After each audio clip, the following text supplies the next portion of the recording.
आवाज आ रही है? अपन ने क्या पढ़ा था? क्रांतिक अवस्थाएं पढ़ ली थी, यानी कि पौधे के आधार पर पूरा कंप्लीट कर लिया था। पौधे के आधार में सबसे पहला पॉइंट था अपना बाह्य स्थिति को देख के, जिसमें अपन ने बात की थी कि अर्ली मॉर्निंग या रात के समय में दिखता है कि पत्तियां मुरझाई हुई हैं, तो हमें सिंचाई कर देनी चाहिए। फिर हमने बात की थी जल विभव को मापकर, कि अगर जल विभव को मापा जाए तो अगर जल विभव कम है तो सिंचाई करनी चाहिए। फिर हमने बात की थी पौधों की संख्या को बढ़ाकर कम से कम 4 गुना तक बढ़ाई जाती है, उससे भी हम ज्ञात कर सकते हैं सिंचाई कब करनी चाहिए। सूचक पौधे का उपयोग करके भी हम ज्ञात कर सकते हैं सिंचाई कब करनी चाहिए, जिसमें सूचक पौधे के रूप में क्या लिया उपयोग? सूरजमुखी। क्या लेते हैं भैया? ठीक है। और फिर हमने पढ़ा था लास्ट क्रांतिक अवस्थाएं देखकर। एक पत्ती वाला तापमान वाले भी था, जिसमें इंफ्रारेड थर्मामीटर से पत्तियों का तापमान मापा जाता है, और यदि अगर वायुमंडल का तापमान पत्तियों के तापमान से कम है तो इसका मतलब सिंचाई करनी चाहिए। क्रांतिक अवस्थाएं देख के हमने अलग अलग क्रांतिक अवस्थाएं पढ़ी थी। अगर किसान के लिए हम सजेस्ट करें कौन सा मेथड सजेस्ट कर सकते हैं, तो यही कर सकते हैं क्रांतिक अवस्था देखकर। क्रांतिक अवस्था में अगर गेहूं की क्रांतिक अवस्थाएं पूछी जाए तो कुल कितनी है? कितनी है? कौन कौन सी?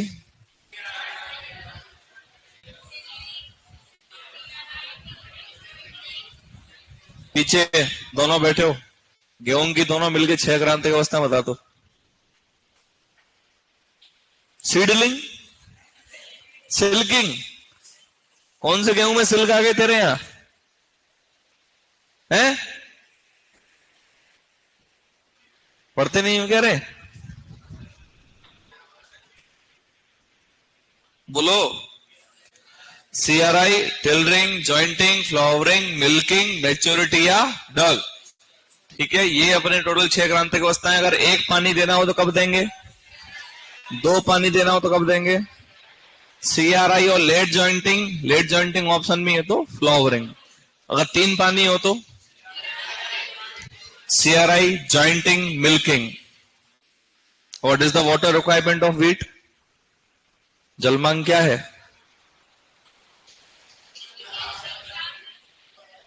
450 से 650, यानी कि 45 से 65 सेंटीमीटर। सर्वाधिक जलमांग किसकी होती है? कितनी?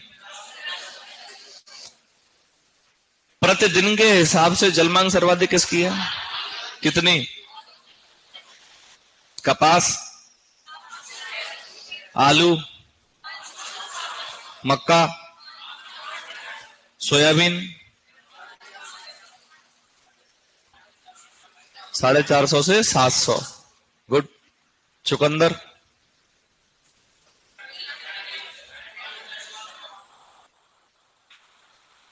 साढ़े 300 से 550। केले की, नींबू वर्गीय फल की 900 से 1200। ज्वार की जलमांग कंप्लीट। ठीक है। ये गेहूं, मक्का की कौन सी है भैया क्रांतिक अवस्था है? टेसलिंग और टेसल कहां है इसमें? सबसे जो ऊपरी हिस्सा है वो क्या है? टेसल। टेसल को नरमंजरी भी कहते हैं। क्या कहते हैं हिंदी में? नरमंजरी। सिल्क क्या है? जो आपको भुट्टे के जो ये हेयर्स दिखाई दे रहे हैं, इसको अपन क्या बोलते हैं? सिल्क है ना, मूछे कहते हैं इसको। ठीक है। ये था आपकी 2 क्रांतिक अवस्थाएं। दोनों में से कोई एक प्रमुख पूछी जाए कौन सी है? टेसलिंग। कौन सी है? टेसलिंग। ये मक्का की बात हुई। मक्का की जलमांग कितनी? ये बहुत इंपॉर्टेंट है, मक्का का इसलिए बड़ा है अलग से। ठीक है। तो पौधे के आधार पर अपन कंप्लीट कर चुके थे सिंचाई कब करें, ये टॉपिक चल रहा था। ठीक है। अब अपन डिस्कस करेंगे, ये हॉट एयर ओवन होता है मृदा के आधार पर। किस आधार पर? मृदा के आधार पर। कल आपको 2 विधि बताई थी।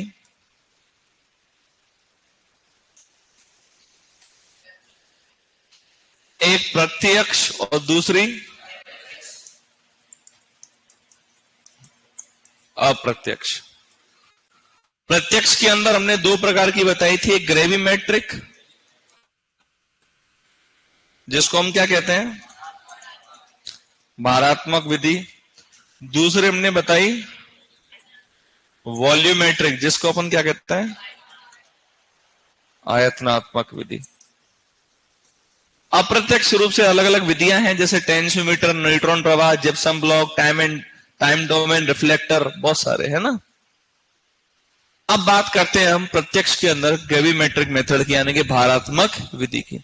भारात्मक और आयतनात्मक दोनों को एक ही तरीके से निकाला जाता है। आयतनात्मक में क्या हो रहा है, वॉल्यूम आ रही है। वॉल्यूम कहां आती है, जहां डेंसिटी होती है। आयतन कहां आता है, जहां डेंसिटी है। तो जो भी ग्रेविमेट्रिक से आंसर आएगा, अगर उसका गुणा बल्क डेंसिटी से कर देंगे तो किसके, कौन सी वैल्यू आ जाएगी, आयतनात्मक। करेंगे क्या, कल समझाया था, वापस समझा देते हैं। सबसे पहले अपन खेत से मृदा का सैंपल लेंगे। सैंपल का आइडल वेट कितना होता है, 500 ग्राम। कितना होता है। सैंपल को लेते समय हमें ये ध्यान में रखना चाहिए कि पेड़ पौधे के नीचे की मिट्टी नहीं हो, उसमें कंकड़ पत्थर नहीं हो, घास फूस नहीं हो। उस सैंपल को लाने के बाद उस सैंपल का हम करते हैं वेट। और सैंपल जब अपन लेते हैं खेत से तो किस शेप में लेते हैं, जिगजैग शेप में। एक यहां से, एक यहां से, एक यहां से, एक यहां से, ठीक है, अलग अलग जगह से जिगजैग शेप में लेते हैं।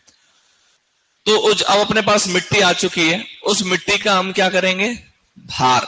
क्या करेंगे, जब खेत से हम मिट्टी लेकर आए तो उसमें कहीं ना कहीं नमी होगी, तो इसलिए हम कह सकते हैं वो कौन सी मृदा का भार हो गया, किसका भार हो गया।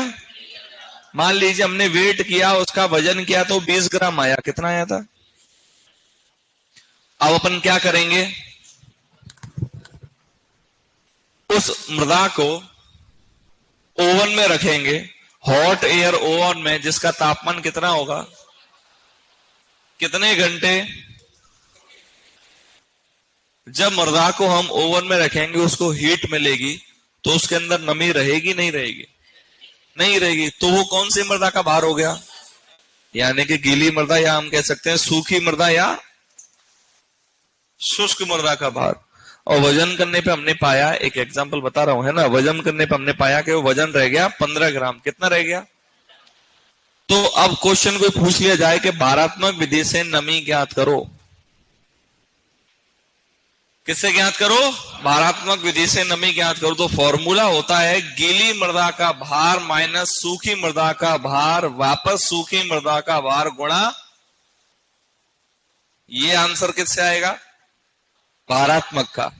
अगर स्थूल घनत्व की वैल्यू देता है बल्क डेंसिटी की, ऐसे फॉर्मूले में पीछे बीडी लगा दी, तो वो किससे आएगा, किसका आएगा।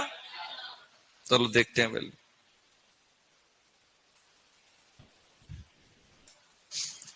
देखो, ग्रेविमेट्रिक विधि, यह विधि मृदा नापने की, मृदा के अंदर नमी मापने की सबसे उपयुक्त विधि है।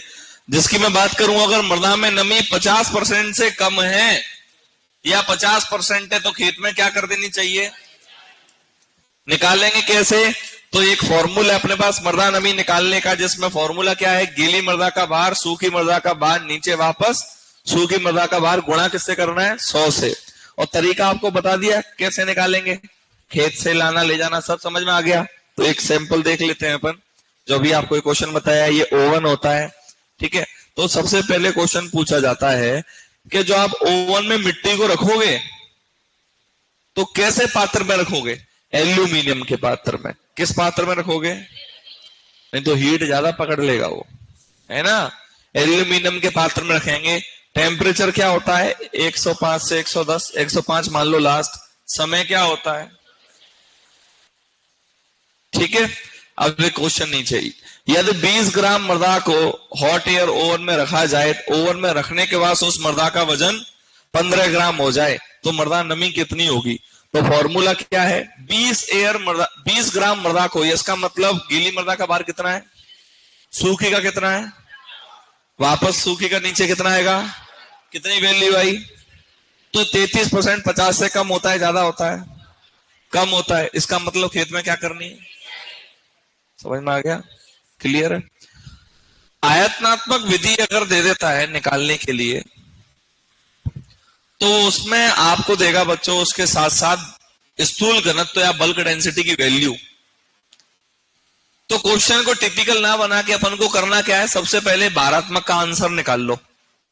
कितना आया है? 33 आ गया। कितना आ गया? इसको मान लो 34 या 33 कुछ भी एक रख लो।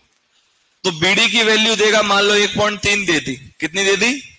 तो 33 को गुणा किससे करना है? तो जो आंसर आएगा वो किस आधार पर आएगा? आयतनात्मक के। खत्म। ये आपकी विधि कंप्लीट हो गई, प्रत्यक्ष विधि। कौन सी विधि? ठीक है। अब प्रत्यक्ष विधि के बाद आता है अपना अप्रत्यक्ष विधि। अप्रत्यक्ष विधि में सबसे पहले क्या है? टेंशियोमीटर को हम एरोमीटर के नाम से भी जानते हैं। किस मीटर के नाम से? ये रेतीली मृदा के लिए सबसे बेस्ट होता है, क्योंकि रेतीली मृदा में जो 90% तक जो नमी है वो एक बार तक पाई जाती है। कितने बार तक? एक। तो बोला जाता है ये कितने बार तक अच्छा काम करता है? 0 से -85 बार तक ये अच्छा काम करता है। ये क्वेश्चन पूछे जाते हैं, इसके अलावा कुछ नहीं पूछा जाएगा। काली मृदा में क्यों नहीं पूछा जाता? काली मृदा में क्या पाई जाती हैं? दरारें पाई जाती हैं। इसको जगह मिलेगा ही नहीं, वैक्यूम क्रिएट होगा ही नहीं। वैक्यूम कहां क्रिएट होगा? रेतीली मृदा में। नेक्स्ट चलते हैं। देखो ये लिखा है मृदा में तनाव माप का। अच्छा, ये अप्रत्यक्ष क्यों कल आपको समझाया था भाई? ये नमी माप रहा है तो अप्रत्यक्ष कैसे है? आपको क्वेश्चन पूछ लिया जाए टेंशियोमीटर मृदा में मापता है, तो मृदा का पृष्ठ तनाव मापता है। क्या मापता है? टेंशियो यानी कि टेंशन यानी कि तनाव।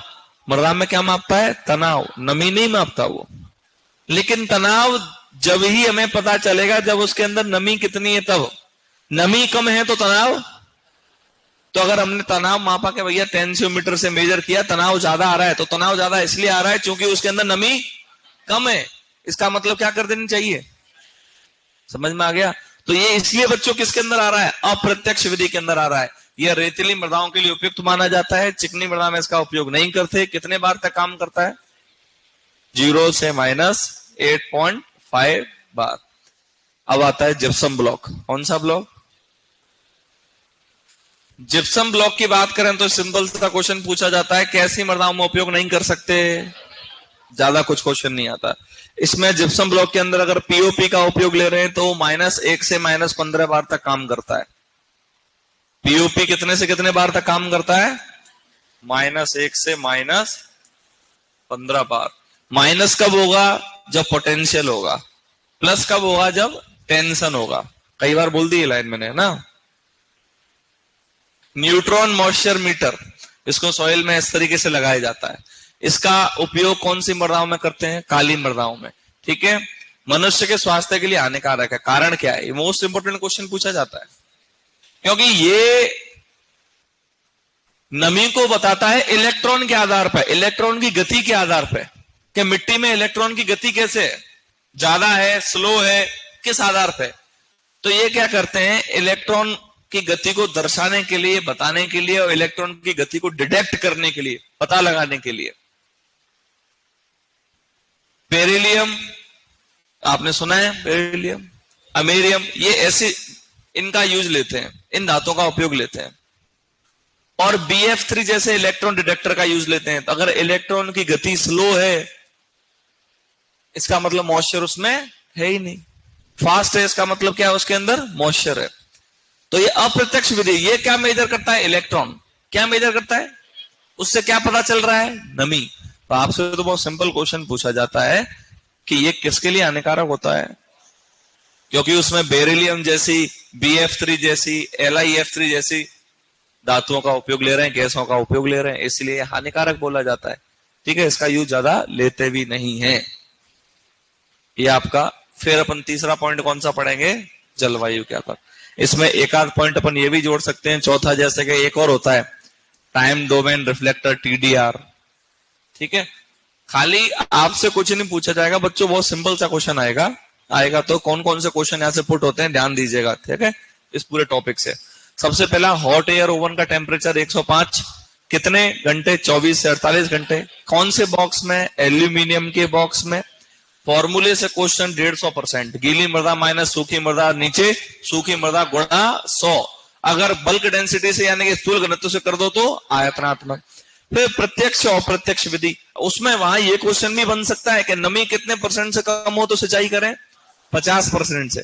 अब यह क्वेश्चन बनता है कि निम्न में से, अब ऐसे क्वेश्चन बन जाता है, निम्न में से सिंचाई कब करें ज्ञात करने के लिए मृदा नमी का पता लगाने वाली अप्रत्यक्ष विधि कौन सी है। ऑप्शन में आ जाए gypsum block, tensiometer, neutron probe, all of these, उपरोक्त सभी। क्या आंसर आएगा? उपरोक्त सभी। ऐसे क्वेश्चन पूछ ले जाए मृदा नमी ज्ञात करने की अप्रत्यक्ष विधि कौन सी है, टेंशियोमीटर, भारात्मक विधि, आयतनात्मक विधि, इनमें से कोई नहीं। मृदा नमी ज्ञात करने की प्रत्यक्ष विधि कौन सी है, भारात्मक विधि, टेंशियोमीटर, जिप्सम ब्लॉक, न्यूट्रॉन प्रोब। ये आएंगे क्वेश्चन, ज्यादा नहीं आएंगे बहुत डीप। डीप आएगा तो एक ही से आएगा, टेंशियोमीटर से। वो क्या डीप है? कोई डीप नहीं है, सिंपल सा है। कौन सी मृदाओं में बेस्ट है? कौन सी मृदाओं में बेस्ट है? क्योंकि वो आपको पता है 0.85 बार तक ही काम कर पा रहा है, 0.85 बार तक। और काली मृदाओं में जो नमी रहती है वो एक बार से नहीं, ज्यादा बार ही रहती है। 90% तक नमी जो है रेतीली मृदाओं में ही एक बार तक रहती है। इसलिए कौन सी मृदा के लिए उपयोगी है? रेतीली मृदा के लिए। कितने से कितने बार तक काम करता है? 0 से -8.5 बार तक काम करता है। टेंशियोमीटर का दूसरा नाम क्या है? एरोमीटर। जिप्सम ब्लॉक किस प्रकार की मृदा में उपयोग नहीं लेते? नहीं लेते लवणी मृदाओं में। किन मृदाओं में नहीं लेते? लवणी मृदाओं, क्योंकि उसके अंदर क्या होते हैं? सॉल्ट। क्या होते हैं? तीसरा क्वेश्चन, अगर लास्ट क्वेश्चन यहां से बन सकता है, निम्न में से स्वास्थ्य के लिए हानिकारक विधि कौन सी है मृदा नमी मापने की? न्यूटन प्रवाह मीटर। कौन सी? Topic clear. ये क्वेश्चन आपके बनते हैं, लिखें इसको, लिखो। फिर हम पढ़ेंगे जलवायु के आधार पे। इसमें मैं थोड़ी बहुत चीजें ऐड करा दूंगा।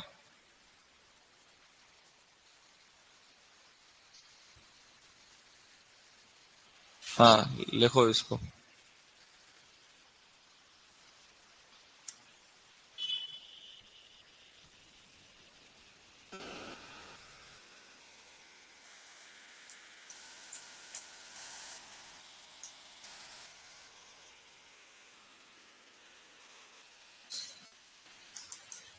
इसको हम ग्रेविमेट्रिक के अंदर भी बोल सकते हैं, है ना। इस विधि को ग्रेविमेट्रिक के अंदर भी डाल सकते हैं अपन, कोई गलत नहीं होगा, सेम ही मैटर है। ठीक है। क्या है आयतनात्मक का फॉर्मूला? क्या है? गीली मृदा माइनस सूखी मृदा का भार है ना, नीचे गुणा किससे? और गुणा किससे? बल्क डेंसिटी, जिसको अपन क्या कहते हैं? स्थूल। ये फॉर्मूला लिख लो, उसके बाद फिर मैटर लिखना अंदर।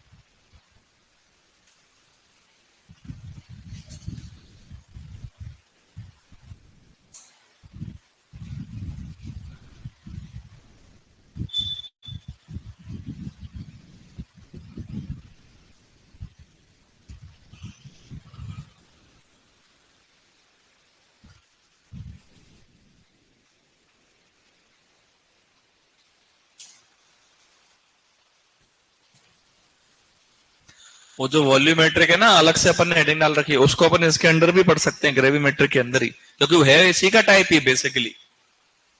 बस अपन ने स्थूल घनत्व लगा दिया इसलिए वॉल्यूमेट्रिक हो गया।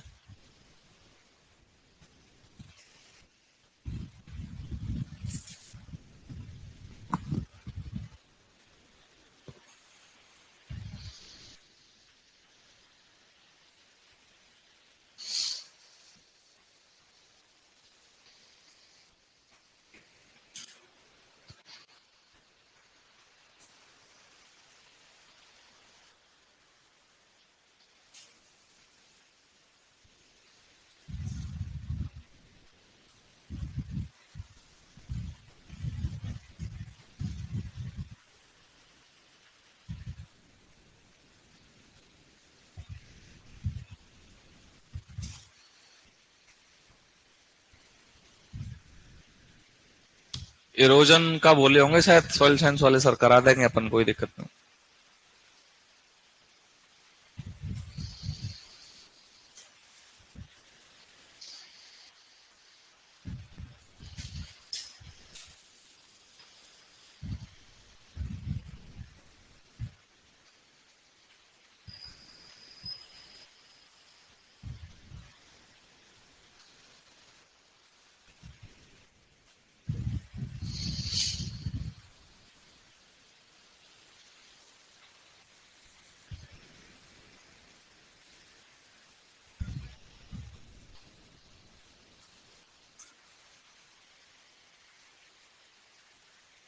इन सब में इंपॉर्टेंट बेटा ये चीज है, इसको मत भूल जाना कि नमी 50% से कम है तो इसका मतलब क्या करनी चाहिए?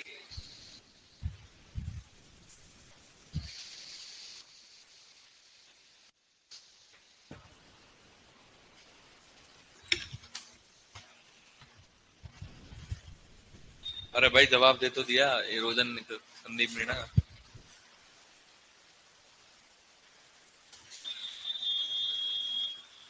सॉइल साइंस का टॉपिक इरोजन होगा, देख लेंगे, करा लेंगे।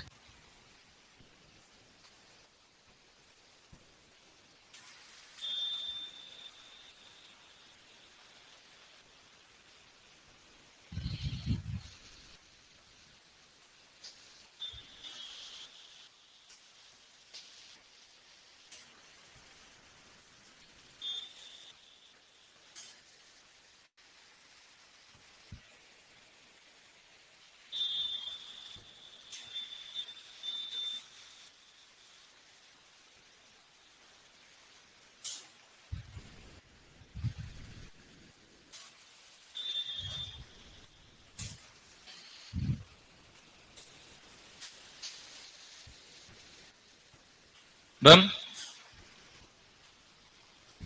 लिख लिया बच्चों? चेंज करूं?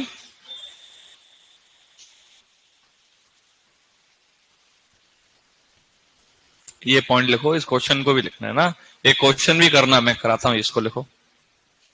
वो जो फॉर्मूले की बात की, फॉर्मूले में वैल्यू को रखने के लिए वैल्यू आएगी कहां से? इस तरीके से आएगी, है ना। ये थ्योरेटिकली है थोड़ा। और जो जो अंडरलाइन कर रखे हैं वो क्वेश्चन है। हॉट एयर ओवन का टेम्परेचर खाली 105 ही है, ऑप्शन में आए ना 105 110, तो खाली 105 करना। क्या बाकी रह गया? लिख पहले, ये बाद में लिखना हो।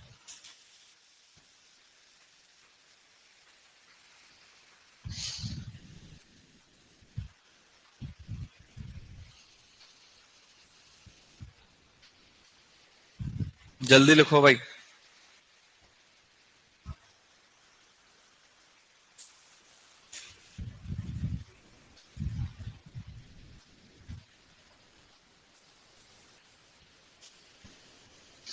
बीएससी के बाद सुपरवाइजर बनने का कोई बेनिफिट है क्या? कोई बेनिफिट नहीं, सुपरवाइजर बनते हैं बस, और क्या। तनख्वाह ज्यादा थोड़ी मिलती है बीएससी के बाद सुपरवाइजरों को, एक ही तो है। प्रमोशन में कुछ बेनिफिट है क्या? डबल ओ में, है ना। हम्म।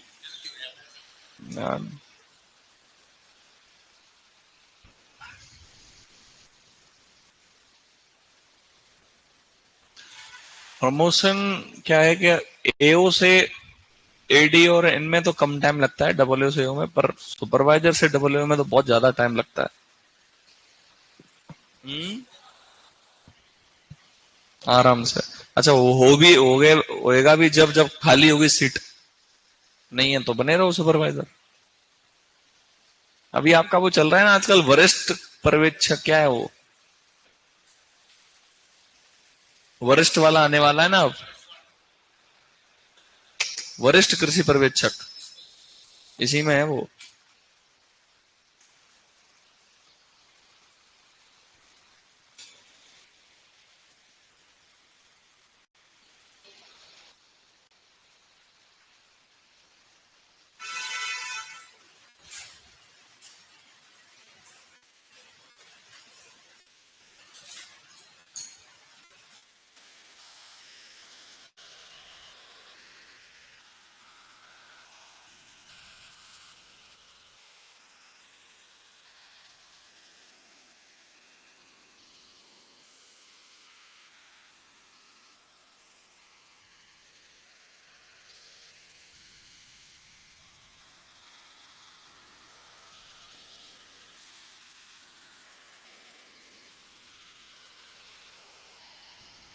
ये करने के बाद एक क्वेश्चन लिखना है ना।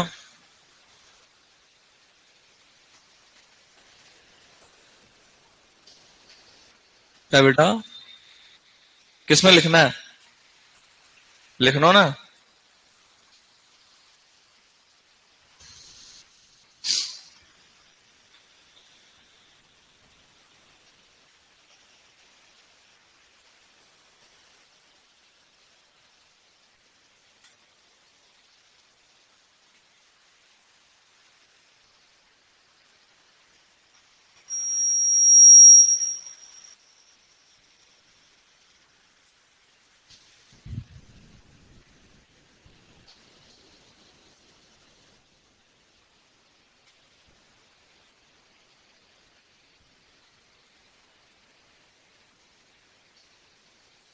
इस बार टेस्ट, संडे को टेस्ट थोड़ी है। लिख लिया ये? और जल्दी करो भाई, इसलिए तो मैं आजकल इससे कराता हूं ताकि मैटर जल्दी हो। बोलो क्वेश्चन, डायरेक्ट लिखो सीधा। गीली मृदा का भार।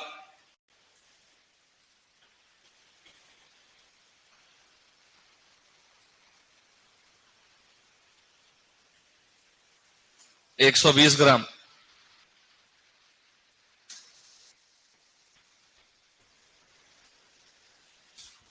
और सूखी मृदा का भार 80 ग्राम।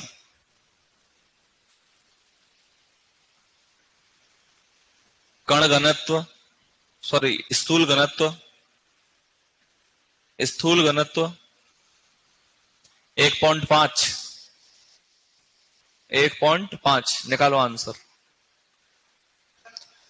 80, गीली 120, सूखी 80, स्थूल घनत्व 1.5।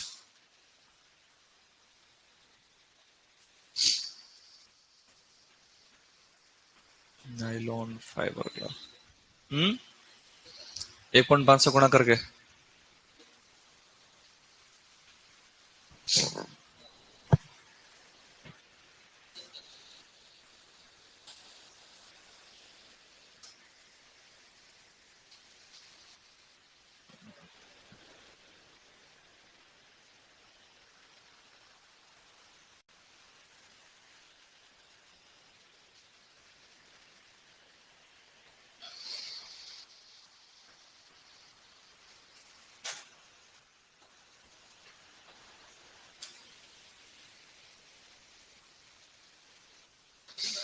कितना पीछे?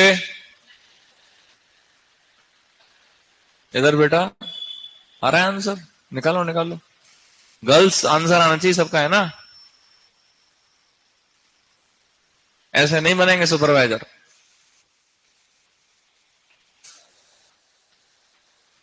आगे तेरा बेटा, आगे आंसर कितना है?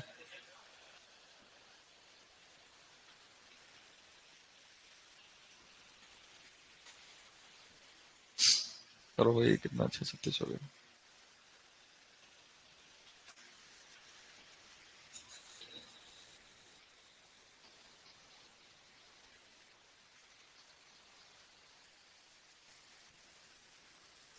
ठीक है, आगे तेरा 75। गर्ल्स, किस किस का आगे हाथ खड़े करो आगे। बाकी का कैसे नहीं आ रहा भाई? लड़की थोड़ी है रे तू।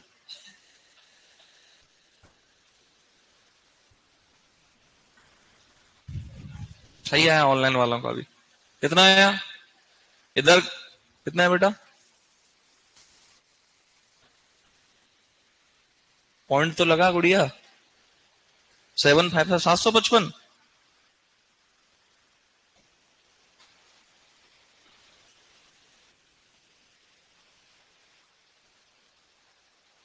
कि 5 आएगा 50 आएगा?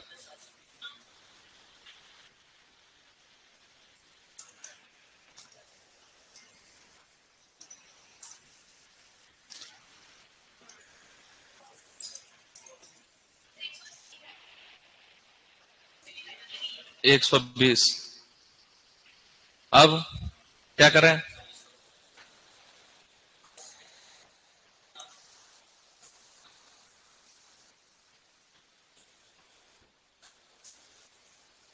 ठीक है,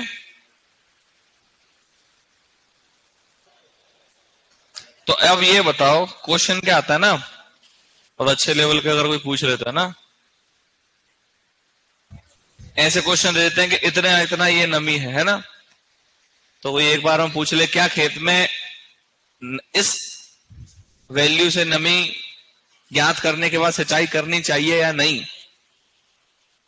बताओ, करेंगे या नहीं? क्यों? बस गुड, लिखो ये हेडिंग टेंशियोमीटर। अप्रत्यक्ष विधि से नमी ज्ञात करना।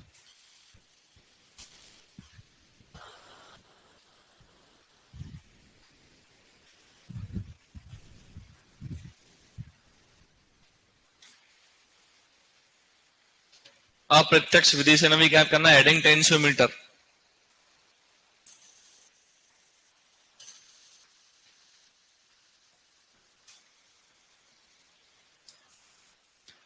ये जरूर लिखना, एरोमीटर के नाम से जानते हैं।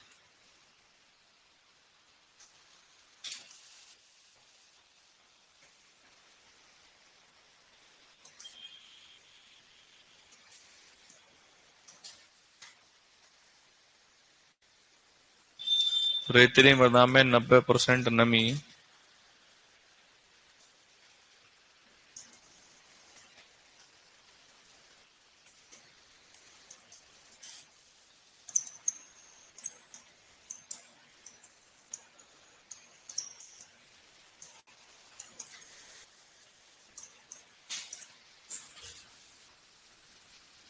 पिचहत्तर सही है ना बेटा? अभिनव, श्याम, रोहित, प्रियंका, अनीता।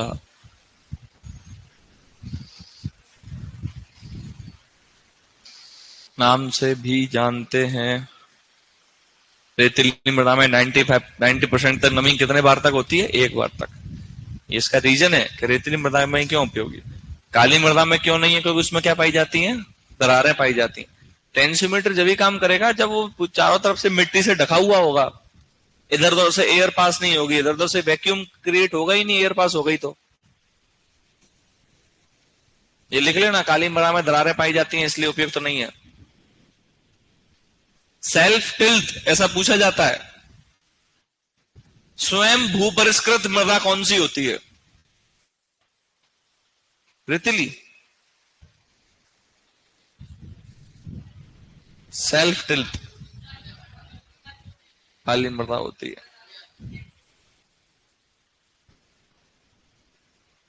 ये लिख लिया क्या बेटा? आवाज बोलेगा। काम कैसे करेगा ऐसा? मिट्टी के अंदर अपन ने डाला, प्रेशर क्रिएट होगा। प्रेशर क्रिएट होगा तो उससे क्या है कि इसके अंदर जो पोरस टिप है जैसे ऊपर की तरफ मूव करेगी मीटर उतना ही घूमेगा, और ये मूव करती है नमी के आधार पर। किस आधार पे? नमी के आधार पे। अगर मीटर ज्यादा घूम गया इसका मतलब नमी बिल्कुल उसके अंदर क्या है? कम है, मतलब टेंशन ज्यादा है मॉइस्चर के अंदर। टेंशन ज्यादा तब होगी जब वैक्यूम क्रिएट होता है उसके अंदर। और ये चीजें तभी काम कर पाएगी जब पूरा टेंशियोमीटर किससे ढका हो? मिट्टी के बीच में हो प्रॉपर। अगर गैप हुआ जरा सा भी, इधर उधर से एयर निकल के जा रही है, बाहर है एयर है, तो वहां ये काम नहीं करता। ठीक है, याद रखना। अप्रत्यक्ष रूप से नमी ज्ञात करता है, क्योंकि आप टेंशियोमीटर अगर पूछ लिया जाए ना कि टेंशियोमीटर क्या मापता है, तो वहां नमी भी ऑप्शन में हो तो आप आंसर तनाव दोगे। क्या करें? लिखो टेंशियोमीटर मृदा तनाव मापता है। वो भी पृष्ठ तनाव, सॉइल सरफेस टेंशन।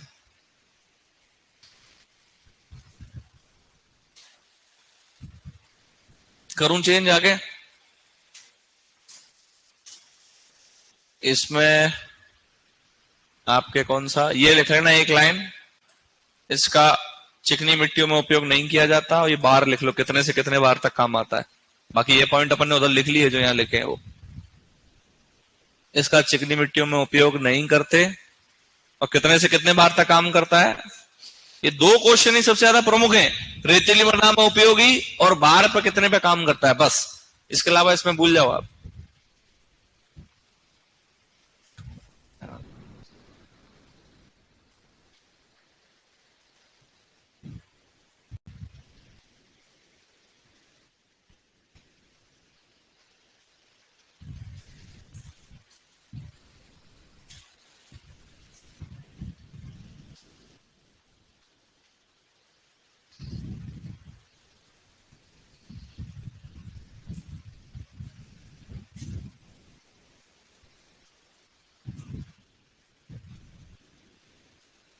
डन।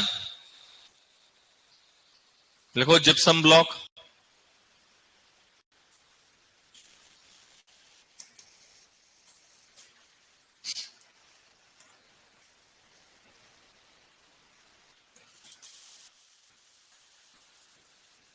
अगर जिप्सम ब्लॉक के अंदर हम प्लास्टर ऑफ पेरिस उपयोग में लेते हैं, -1 से -15 बार तक कार्य करेगा।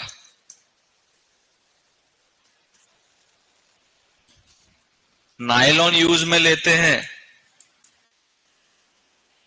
तो वो 2 बार तक काम करता है।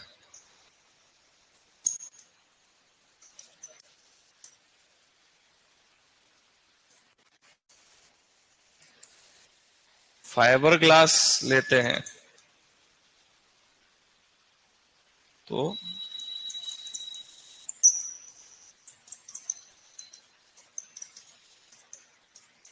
वो सभी बार पे कार्य करता है, कैसा भी प्रेशर हो।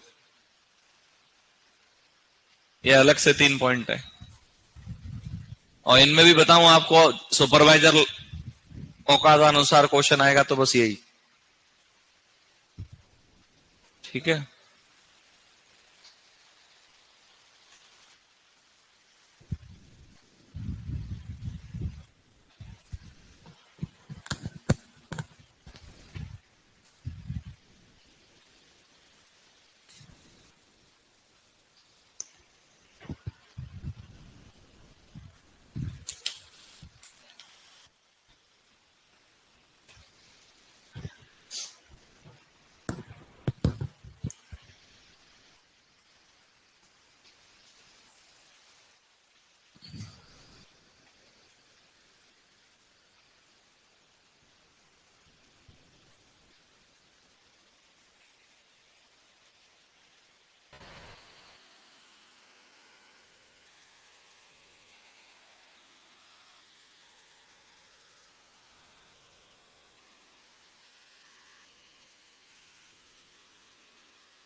करंट चेंज लिखो इसको, न्यूट्रॉन मॉइस्चर मीटर।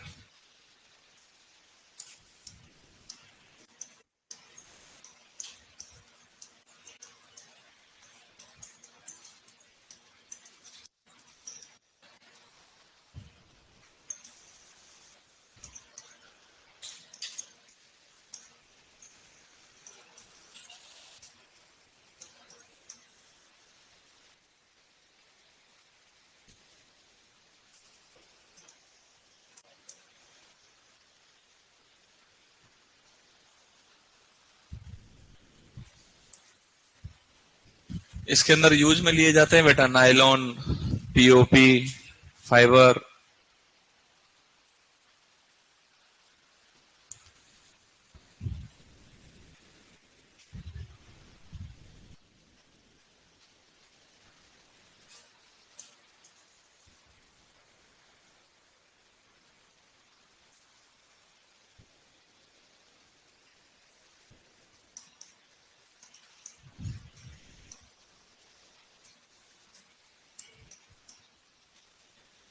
अगर आपसे पूछ ले इसमें बेरिलियम और अमेरिकम, सीधा एएम और बीआर शॉर्ट में इन गैसेस का यूज लेते हैं, इसलिए ये हार्मफुल होता है।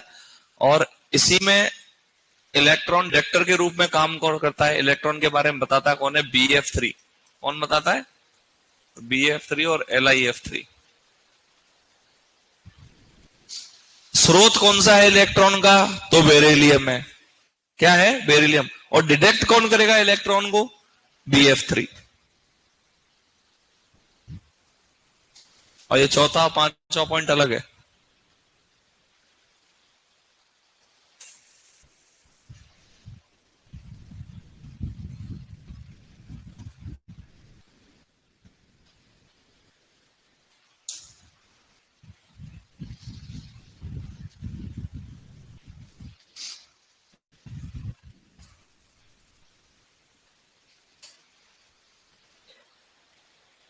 अमेरिकम, अमेरिशियम।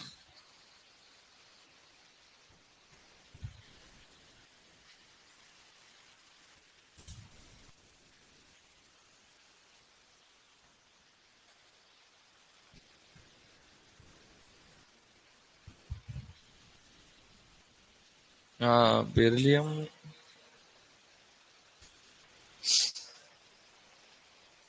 BE आएगा बेरिलियम, सही है। BR तो ब्रोमाइड हो गया।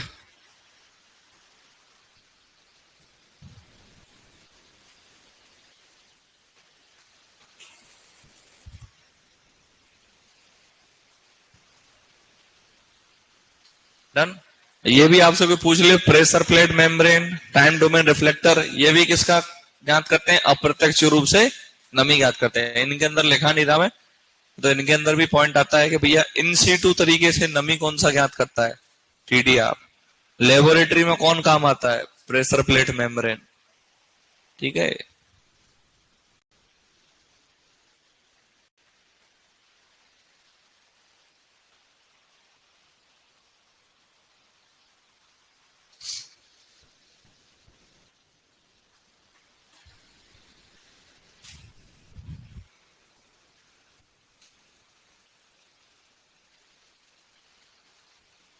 जल्दी करो भाई, आगे आने वाली 2 क्लासेस में खत्म कराना है इसको।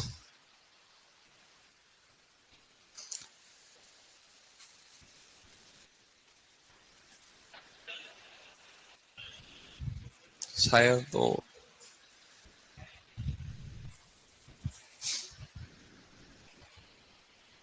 इसके बाद क्या है? शुष्क खेती है, बीज है, एक और कुछ बोल रहे थे ना, जैविक खेती। बस चलो आगे चलें। लिखो, जलवायु के आधार पर 2 पॉइंट अपने क्लियर हो गए।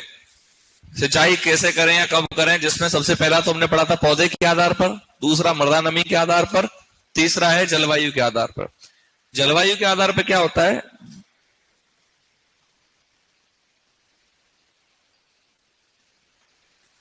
ध्यान दीजिएगा।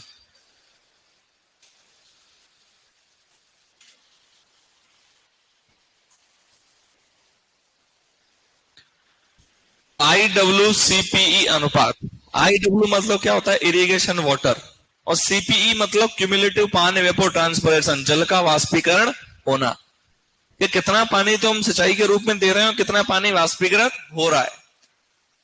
अगर इसकी वैल्यू हम निकालें कि जैसे मान लीजिए फॉर्मूला है IWCPE अनुपात बराबर सिंचाई जल की मात्रा। सिंचाई जल क्या होता है? IW, और CPE में वाष्पीकरण, तो क्या हो गया? CPE। mm में हो या सेंटीमीटर में, ऊपर mm है तो नीचे भी mm आएगा, ऊपर सेंटीमीटर है तो नीचे भी सेंटीमीटर। करते क्या है कि अगर किसी ने दे दिया आपको कि IWCPE रेशो निकालना है, यदि इरिगेशन वाटर की वैल्यू 1 mm है और क्यूमुलेटिव पान वेपर ट्रांसपिरेशन की वैल्यू 5 mm है, तो क्या आएगा? 1/5। क्या आएगा आंसर? पॉइंट बोलो, भाग रहे नहीं आवा तुम तो 5.2। कितना आएगा? ये हालात दिख जाते हैं बैच के इसके, फिर कहते हैं न्यूमेरिकल नहीं आ रहेगा। बाटा आएंगे न्यूमेरिकल। तो जितना IWCP रेशो कम आएगा, इसका मतलब अपन ने क्या किया है कि 2 सिंचाई के बीच में अंतराल ज्यादा रख दिया है। यानी कि एक सिंचाई अब कर रहे हैं और एक सिंचाई बहुत बाद में कर रहे हैं। तो आप याद रखना, जितना IWCP अनुपात कम, उतना खेत में सिंचाई का अंतराल ज्यादा।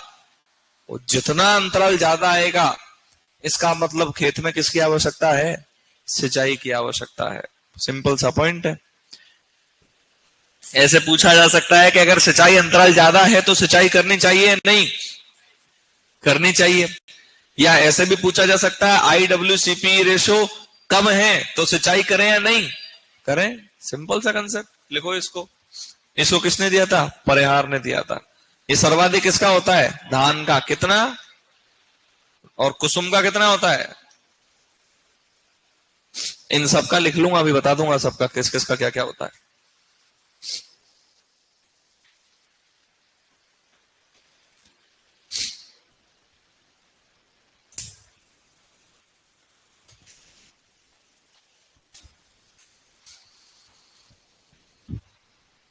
हाँ, चौथे पांचों कैसे लिखना है? Bio fertiliser. हाँ हाँ, बायो फर्टिलाइजर है ना। पंकज धाकड़, स्पीड कम रखो। कोई कहता है स्पीड बढ़ाओ, कोई कहता है कम। जो स्पीड है वो ऐसे ही चल रही है, ना तो ज्यादा है ना कम है।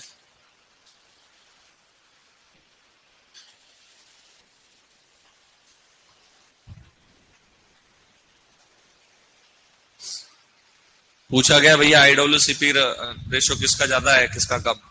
ज्यादा धान का क्यों बताओ? धान का ज्यादा क्यों है? धान में हम सिंचाई का कौन सा तरीका उपयोग में लेते हैं, ये बताओ। प्रवाह विधि। कौन सी विधि? प्रवाह यानी बाढ़ विधि।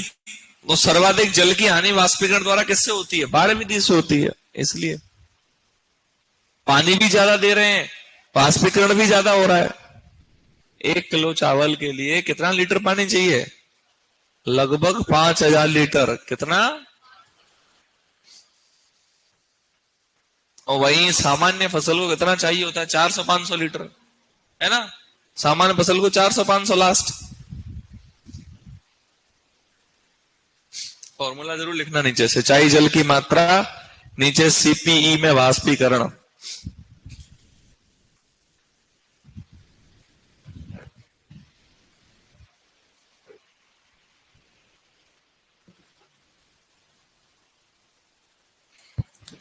नोट डालना, लिखना।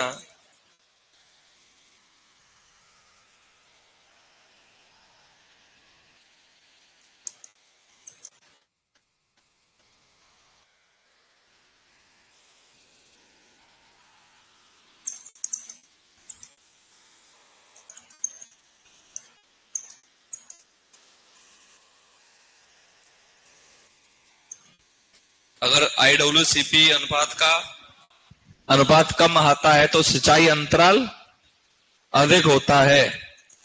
ऐसे में क्या करनी चाहिए? सिंचाई करनी चाहिए।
डन?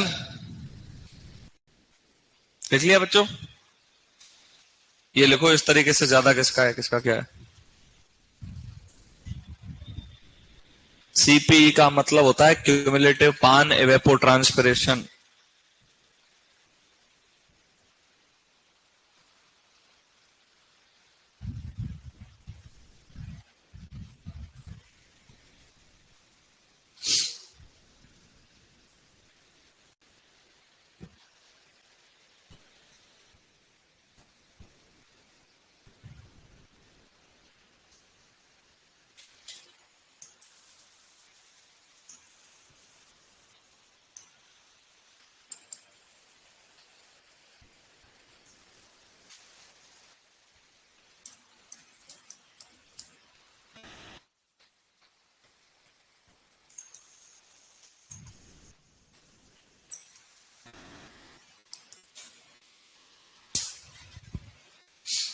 चलो इसके बाद अपन ब्रेक देंगे 10 मिनट का, है ना?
चलो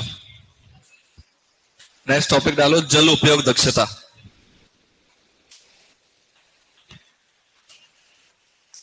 जल उपयोग दक्षता।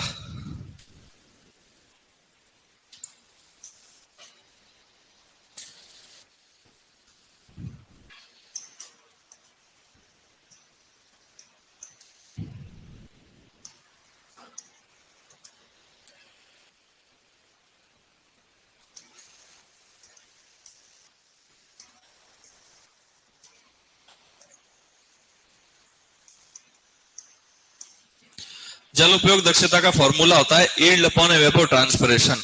वाटर यूज एफिशिएंसी कहते हैं इसको इंग्लिश में, ठीक है। इंग्लिश में अपन लिखते हैं यील्ड अपॉन एवेपोट्रांसपिरेशन, हिंदी में कहते हैं उपज बटे वाष्पोवाष्पीकरण, ठीक है। अगर ये जल उपयोग दक्षता होती है फसल की, किसकी होती है? अगर पूछ ली जाए फील्ड वाटर यूज एफिशिएंसी, तो फील्ड वाटर यूज एफिशिएंसी का फॉर्मूला होता है यील्ड अपॉन वाटर रिक्वायरमेंट। क्या होता है? Yield upon water. और उस वाटर रिक्वायरमेंट में क्या आता है?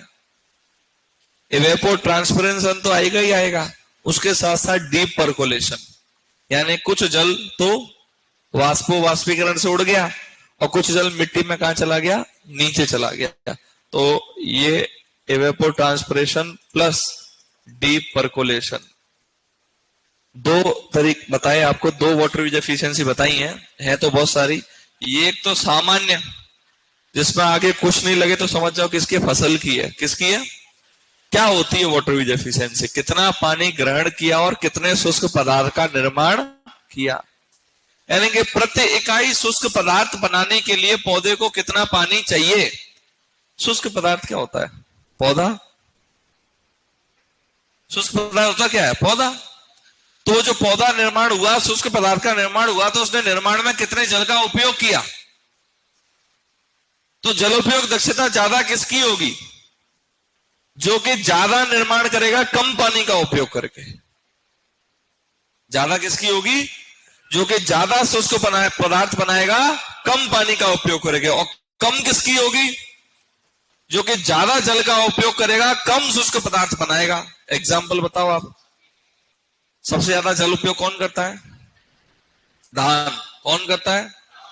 तो धान 5000 लीटर तक उपयोग करता है, कितना किलोग्राम बनाता है? इसका मतलब उसकी जल उपयोग दक्षता कम होगी ज्यादा होगी? कम। क्या होगी? कम। एफिशिएंसी कितनी है? अपन बोलते ना कई बार, कह रहे इसकी एफिशिएंसी थोड़ी कम है। एफिशिएंसी कम है यानी कि लगातार जैसे कि 2 घंटे रनिंग कर रहा है, एक लगातार 2 घंटे रनिंग कर पा रहा है, 1 घंटे कर पा रहा है, तो अपन बोलते हैं इसकी क्षमता ज्यादा है, यानी कि उसकी एफिशिएंसी ज्यादा है, ये कम समय में अधिक काम कर रहा है। तो वही चीज कि कम पानी में अधिक शुष्क पदार्थ का उत्पादन कर रहा है। शुष्क पदार्थ होता क्या है? पौधे की लंबाई, पौधे में जो शाखाएं हैं, पौधे में जो पत्ती है, वो सभी क्या है? शुष्क पदार्थ होता है। तो प्रति इकाई शुष्क पदार्थ बनाने में कितने जल की आवश्यकता होती है? क्या कहलाता है? जल उपयोग दक्षता। ज्यादा किसकी होगी? जो कम पानी में ज्यादा बनाएगा। और कम किसकी होगी? जो ज्यादा पानी में कम बनाएगा। तो ये तो थी फसल की। एक होती है फील्ड की। किसकी? खेत की कितनी होती है। तो खेत की तो हम कैसे पता करेंगे? कितना पानी तो उड़ गया और कितना पानी जमीन में नीचे चला गया, उसको कुल मिला के अपन बोल देते हैं जलमांग। क्या बोल देते हैं? तो जल उपयोग दक्षता हेडिंग डाली। सबसे पहले इस फॉर्मूले को लिखो, जो मैंने हिंदी में लिख रखा है, नीचे वाले को बाद में लिखाऊंगा। इसको लिखो इंग्लिश में, तो ये हो गया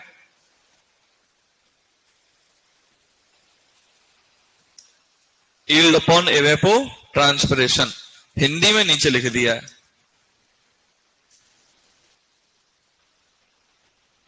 एवेपोट्रांसपिरेशन कल ही लिखाया था, बताया था क्या होता है। क्या होता है कौन बताएगा? वाष्पोवाष्पीकरण, यानी कि वाष्पोसर्जन और वाष्पीकरण दोनों को मिला के हम कह देते हैं वाष्पोवाष्पीकरण। IW की फुल फॉर्म होती है इरिगेशन वाटर।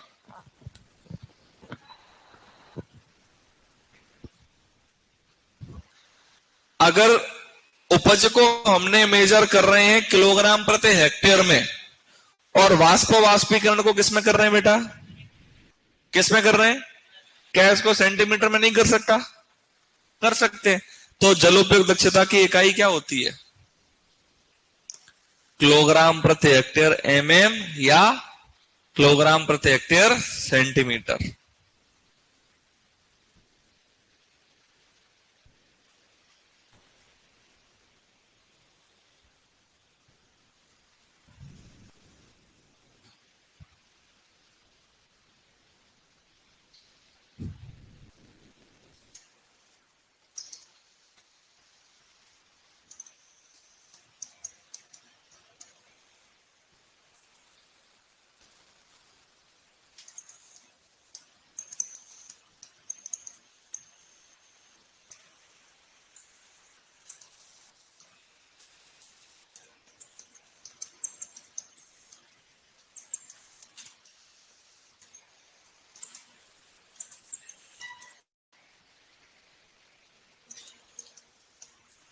परिभाषा कोई पूछ ले तो ये प्रति किलोग्राम शुष्क पदार्थ बनाने में पौधे के लिए आवश्यक जल की मात्रा। प्रति किलोग्राम की जगह अगर प्रति इकाई लिख देंगे तो गलत हो जाएगा क्या? नहीं होगा, एक ही चीज है ना।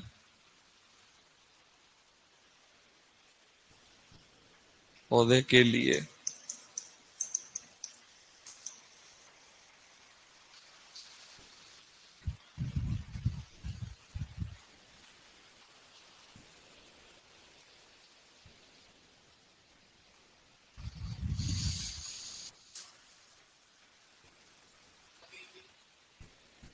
पौधे के लिए ऊपर लिए ना।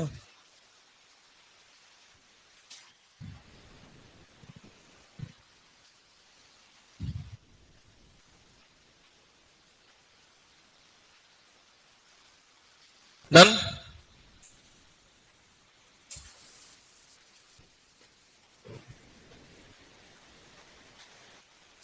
ठीक है भैया, चेंज कर दूं बेटा? पौधे के लिए आगे कर दूं? ये देखो इधर सर्वाधिक किसकी है? कितनी? क्यों? क्योंकि सबसे कम पानी उपयोग में लेती है। फिर कौन है? फिर कौन है? फिर धान की लिखना 3.7 लिख लो उसको। पूछा गया है भैया गेहूं का।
डन। फिर यहां दूसरी जलोपयोग दक्षता एक तो होगी फसल वाली। अब देखो फील्ड वाटर यूज एफिशिएंसी, जिसको इंग्लिश में हम कहते हैं FWUE शॉर्ट में। आपको शॉर्ट में ही मिलेगा बेटा, है ना? FWUE लिखा ही मिलेगा। अगर आपसे कोई पूछ ले फील्ड वाटर यूज एफिशिएंसी का फॉर्मूला क्या होता है, तो जैसे वहां वाई का मतलब क्या था? ईल्ड था। क्या था? और WR का मतलब क्या होता है? हाँ, WR का मतलब क्या होता है? जलमांग। क्या होता है? तो इस जलमांग के अंदर क्या क्या आ रहा है? यहाँ पे इस जलमांग के अंदर यहाँ पे आ रहा है आपका डीप परकोलेशन प्लस इवेपो ट्रांसपिरेशन। मैं लिख देता हूं डीपी। डीप परकोलेशन का मतलब क्या हो गया भैया? परकोलेशन कल पढ़ा रखा है, क्या होता है परकोलेशन? जल कहां चला गया? गहराई में।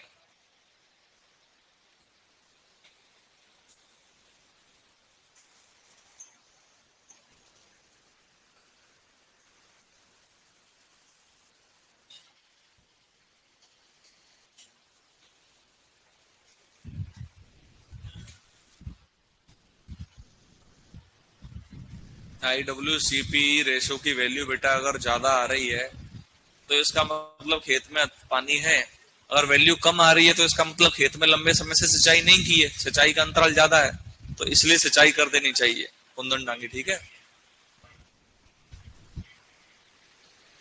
वाई मतलब यील्ड है, और WR तो कल पता ही रखा है ना, चिल्ला चिल्ला के। क्या है WR? Water requirement.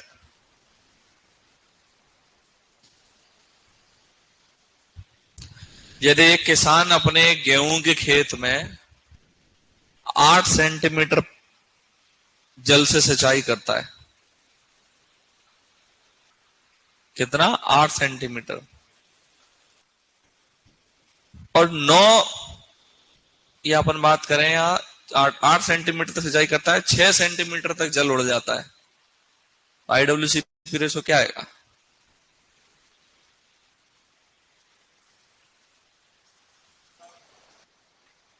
8/6। तो मतलब पॉजिटिव आ रहा है, ज्यादा आ रहा है तो कोई दिक्कत नहीं। लेकिन ज्यादातर होता क्या है कि जितना अपन पानी देते हैं उससे ज्यादा उड़ जाता है। समस्या राजस्थान की क्या है? राजस्थान की सबसे बड़ी समस्या यही है कि बारिश तो है लेकिन वाष्पीकरण ज्यादा है। सेमी एरिड कंडीशन में कंडीशन होती क्या है? एरिड में तो ये होता है कि वर्षा होती नहीं है, और ह्यूमिड में ये होता है आर्द्र में कि वर्षा खूब है, तापमान कम है। लेकिन सेमी एरिड कंडीशन में क्या है कि जितनी वर्षा हो रही है वाष्पीकरण उससे ज्यादा हो जाता है। और सर्वाधिक इसका प्रभाव राजस्थान जैसे प्रदेश में है। वर्षा आपको देख रहे हो कितनी हो रही है, खूब हो रही है, हर बार होती है, ज्यादा होती है। पर गर्मी जैसे बढ़ती है, तापमान अपना 45 से प्लस नॉर्मल जाता है, जल उड़ गया, कमी हो गई। ये सबसे बड़ा ड्रॉबैक है, सबसे बड़ा नुकसान है। ये तो थी आपकी सामान्य रूप से 2 उपयोग दक्षता क्या होती है।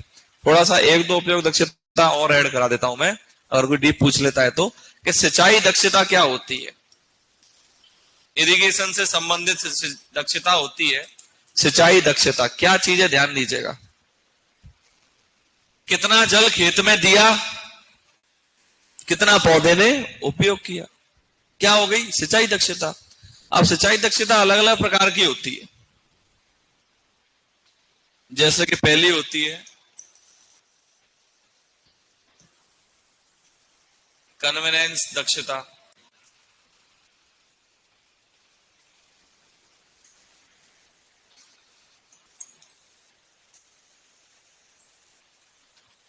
एप्लीकेशन दक्षता,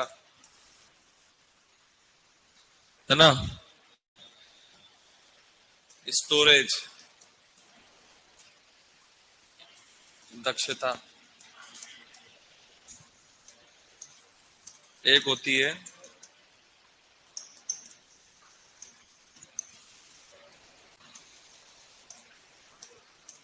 डिस्ट्रीब्यूशन दक्षता। क्या चीज है, ध्यान दीजिएगा, समझेंगे एक एक को अपन, और सिंपल सी चीज है। कन्वीनियंस एफिशिएंसी, यानी कि कितना पानी फील्ड में गया और कितना पानी अपन स्रोत से लेकर आए।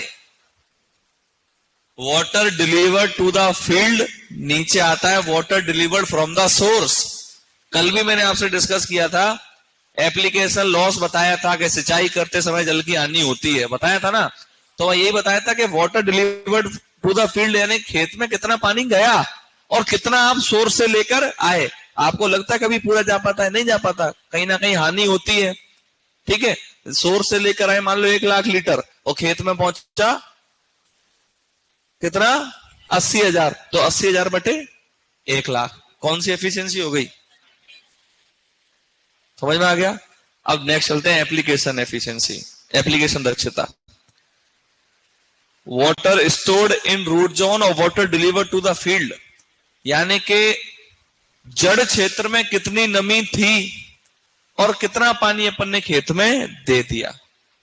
पहले से जड़ क्षेत्र में कितनी नमी थी और अपन ने खेत में कितना पानी दिया, कौन सी एफिशिएंसी? वापस जड़ क्षेत्र में कितनी नमी थी और कितना पानी खेत में दिया। अब ऐसे ही इसी से संबंधित आती है स्टोरेज, संग्रहण। जड़ क्षेत्र में सिंचाई से पहले नमी कितनी थी और अभी कितनी नमी की आवश्यकता है ताकि मृदा जड़ क्षेत्र में नमी ऑप्टिमम हो जाए, जिसका उपयोग कौन कर सके? पौधा। तो इसका फॉर्मूला क्या होता है? जड़ क्षेत्र में उपस्थित नमी नीचे आएगा जड़ क्षेत्र में आवश्यक नमी, यानी कि कितना नमी है जड़ के आसपास और कितना नमी की आवश्यकता और है ताकि पौधा आसानी से क्या कर सके? ग्रहण कर सके। डिस्ट्रीब्यूशन एफिशिएंसी क्या होता है ये बताया, सिंचाई जल की गहराई को बताती है। किसको बताती है? सिंचाई जल की गहराई को। ये कोई ज्यादा इंपॉर्टेंट है नहीं, ये लिखा इसलिए रहा हूं क्योंकि पहले बैच में लिखा रखा है। बाकी इससे संबंधित सुपरवाइजर में इतना लेवल नहीं है कैसे क्वेश्चन आ जाए, पर समय है, पर्याप्त है, क्या पता आ जाए यार। तो जितना कोशिश कर सको लिखाने की उतना कर सकते हैं अपन, है ना, इसलिए सारी चीजें पढ़ाई जा रही हैं। तो लिखो सबसे पहले convenience efficiency. Convenience efficiency heading लिखो।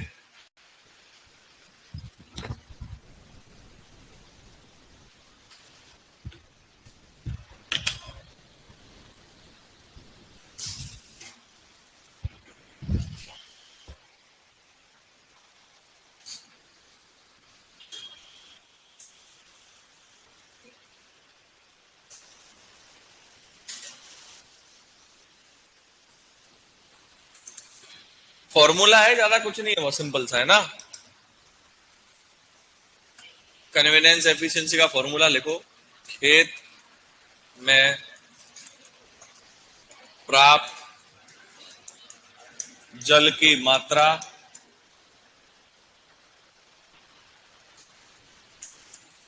स्रोत से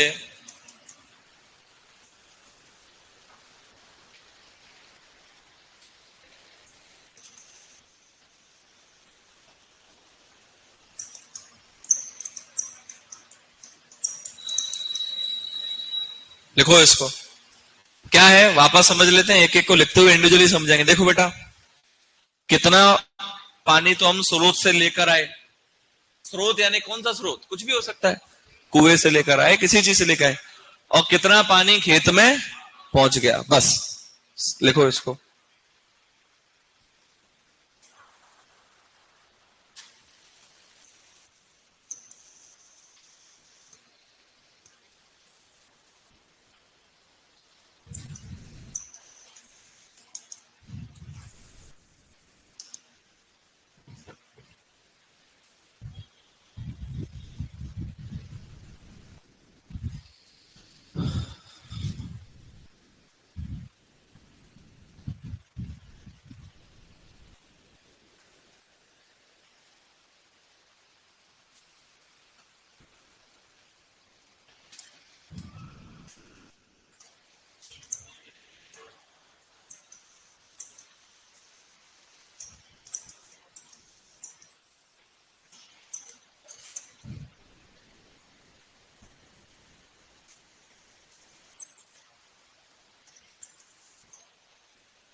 लिखो एप्लीकेशन। एप्लीकेशन समझ लो एक बार वापस।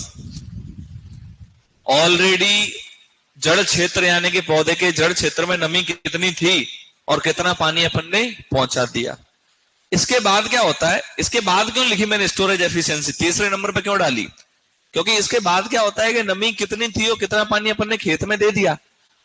अब फिर हम देखेंगे क्या अभी भी और नमी की आवश्यकता है, क्योंकि जितनी नमी थी और जितना पानी खेत में पहुंचा दिया उससे पूर्ति नहीं हो रही, तो इसका मतलब और जल की आवश्यकता है। तो उस चीज को क्या बोलते थे? Storage efficiency.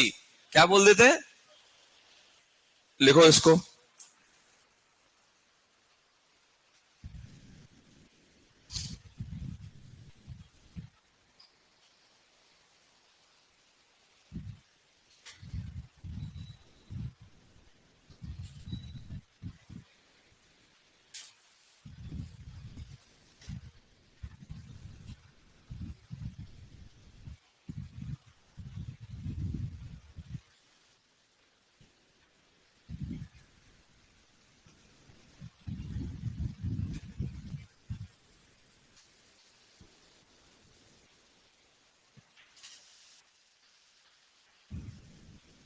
लिख लिया?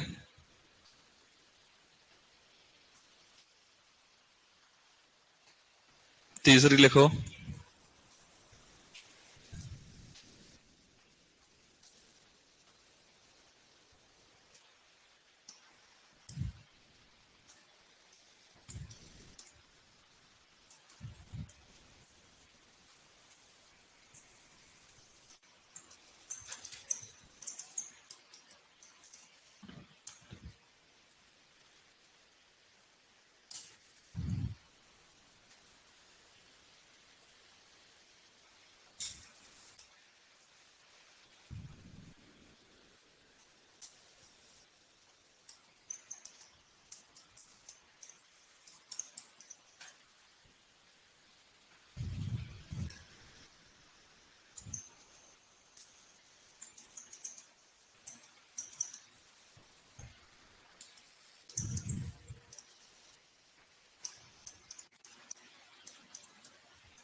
फिर नीचे है डिस्ट्रीब्यूशन एफिशिएंसी।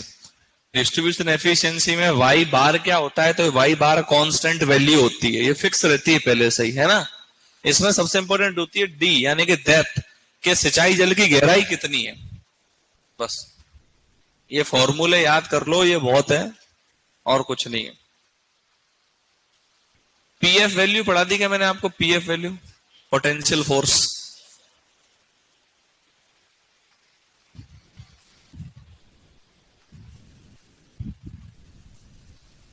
ये लिख लो, फिर वापस समझा देता हूं सबको क्या है एक एक बार, है ना। सब लिख लिया? अब देखो सब बोर्ड पे वापस। सबसे पहले तो बात करते हैं दक्षता क्या होती है किसी भी चीज की। किसी भी चीज की दक्षता यानी कि उसके अंदर क्षमता कितनी है, कितना उसको मिल पा रहा है और कितना वो यूज कर पा रहा है। सीधी सी चीज ये होती है। सिंचाई दक्षता का मतलब क्या है कि कितना पानी खेत में दिया और कितना पौधे ने उपयोग किया, ये है दक्षता। अब ये दक्षता जो है अलग अलग चीजों पर निर्भर करती है, तो अलग अलग दक्षता इसकी आती है। इसमें सबसे पहली थी कन्वीनियंस एफिशिएंसी। वहां क्या होता है कि आप कितना पानी तो स्रोत से लेकर आ रहे हो, कितना खेत में जा रहा है। अगर इसके बारे में हमें पता लगाना है तो कौन सी एफिशिएंसी निकालनी होगी? Conveyance efficiency. सिंपल सा फॉर्मूला है, water deliver to the field from water deliver from the source. 1,00,000 litre लेकर आए, खेत में गया 80,000, तो 80,000 बटे 1,00,000। समझ में आ गया? क्लियर है क्या? कोई दिक्कत इसमें? दूसरी है एप्लीकेशन एफिशिएंसी, यानी कि जड़ क्षेत्र में पानी कितना है और कितना पानी अपन ने खेत में दिया है। तीसरी है स्टोरेज, कि जड़ क्षेत्र में कितना पानी था और कितना पानी सिंचाई के बाद हुआ। बिल्कुल सिंपल सी चीज, अलग अलग लैंग्वेज है, लैंग्वेज कुछ भी हो सकती है। और लास्ट की आती है डिस्ट्रीब्यूशन एफिशिएंसी, वो बताती है सिंचाई जल की गहराई को। ये खत्म। अब लिखो नेक्स्ट हेडिंग पीएफ।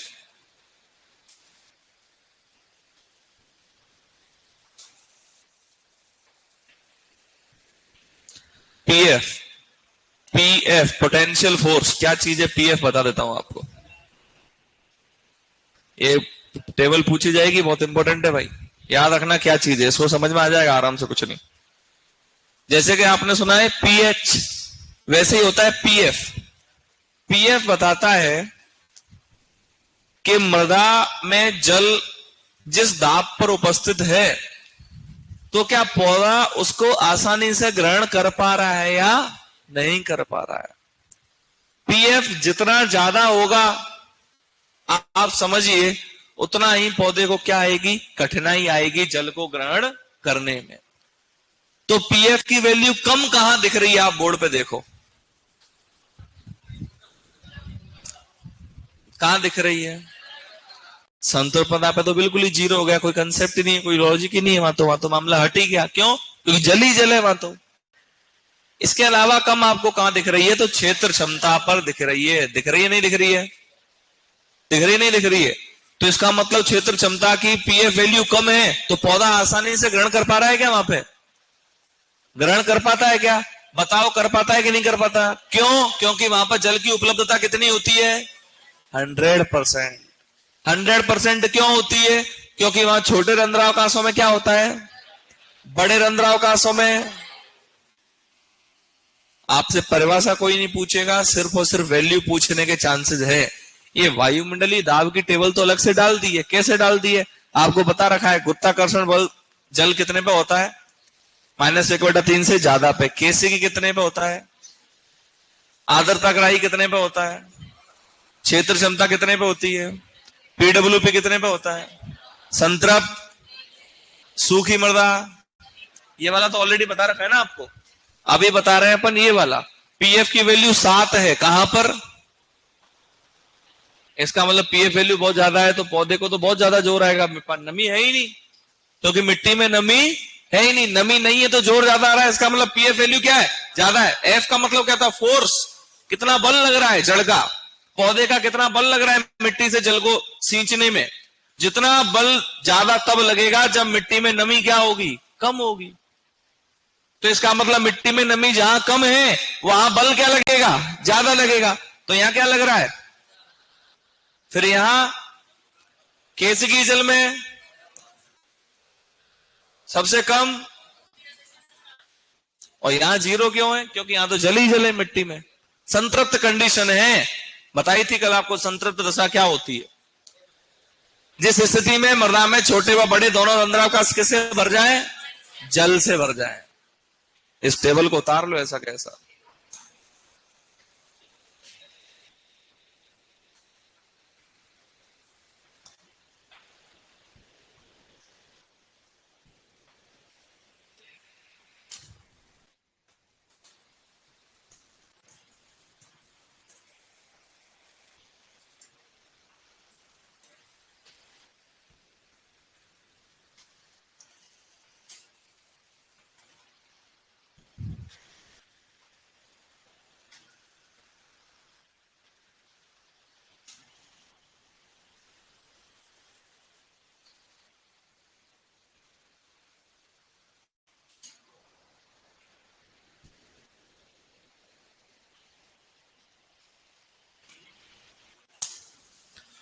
वो समझने के लिए कोई पूछ ले कि पीएफ वैल्यू क्या होती है, तो क्या बोलेंगे? पीएफ को बेटा पीएफ ही बोलते हैं हिंदी में।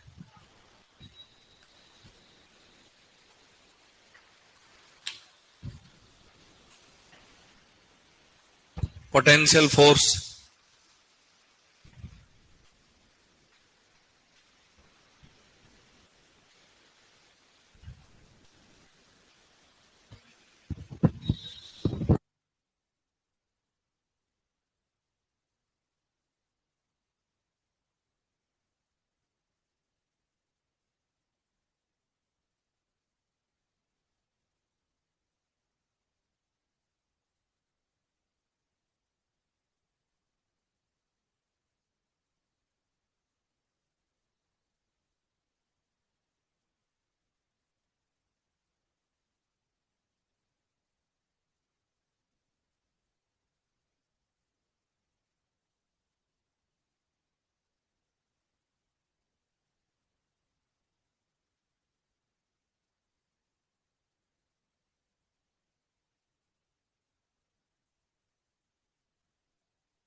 लिख लिया भाई?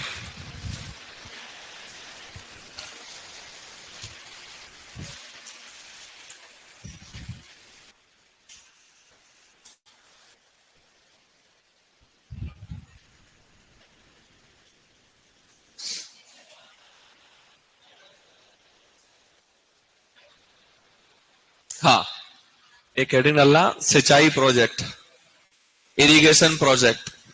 सुपरवाइजर में पूछा हुआ क्वेश्चन है। इरिगेशन प्रोजेक्ट क्या होता है?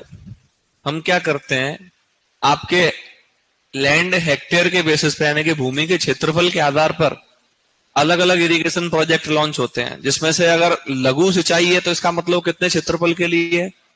2000 हेक्टेयर के लिए। मध्यम सिंचाई प्रोजेक्ट है तो कितना? अगर दीर्घ है तो कितना? 10,000 से अधिक। ये मध्यम वाला क्वेश्चन पूछा गया है, लिख लो इसको ऐसे के ऐसे ही।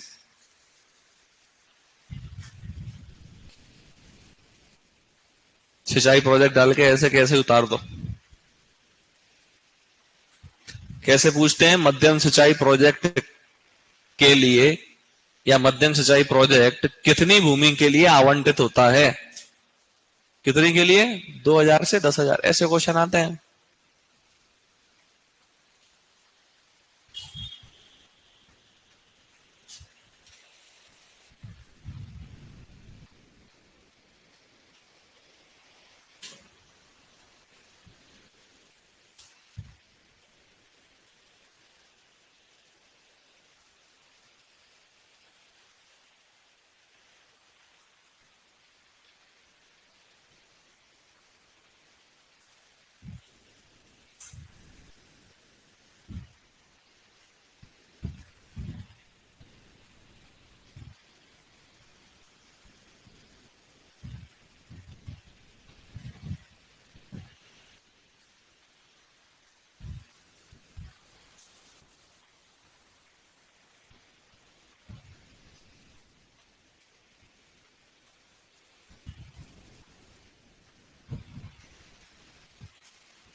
डन। अब अदर इंपॉर्टेंट पॉइंट्स के अंदर आता है, वो पढ़ते हैं, फिर लास्ट में अपना टॉपिक रहेगा सीधा सिंचाई की विधियां। ठीक है, क्या टॉपिक है वो देखते हैं, जहां से क्वेश्चन आने के चांसेस रहते हैं। इसमें आता है सबसे पहले ड्यूटी, डेल्टा, पाल्को, पलेवा, इन सभी चीजों को अपन एक एक को डिस्कस कर लेते हैं।